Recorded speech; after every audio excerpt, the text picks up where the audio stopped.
চলুন সকাল থেকে ব্লগটা শুরু করি। এই যে নাস্তা নিয়ে চলে আসলাম, মজার মজার সব খাবার।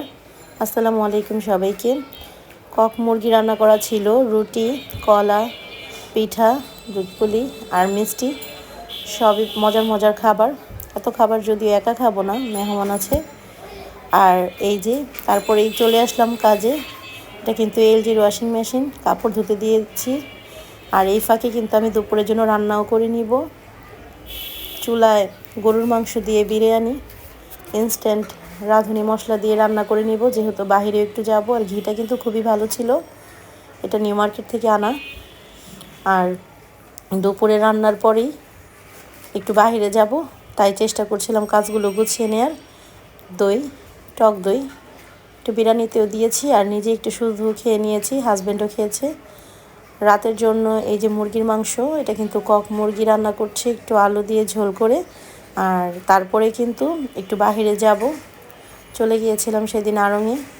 এই যে তারপরে কিন্তু শপিং শেষ করে বাসায় চলে আসলাম দ্রুত।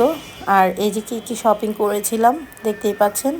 এই ফুলটা কিন্তু, হলুদ ফুলটা নিউ মার্কেট থেকে নিয়েছিলাম, আর জুস জারটাও, আর বাকি সব কিন্তু আড়ং থেকেই নিয়েছি। ফুলটা কিন্তু আমার কাছে খুবই ভালো লেগেছিল।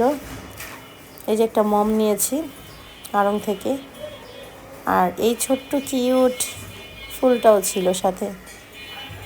এই যে ছোট্ট এই হাঁড়িটা আমার কিন্তু খুবই ভালো লেগেছিল।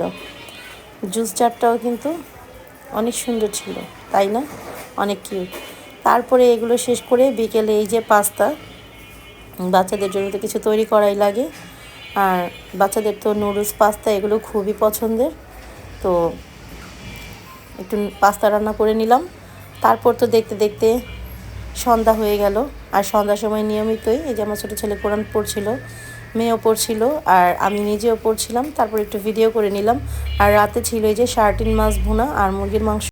এইভাবেই আজকের কাটানো দিনটা শেয়ার করলাম। আর কেমন লাগলো সবার কমেন্ট করে জানাবেন। আল্লাহ হাফেজ।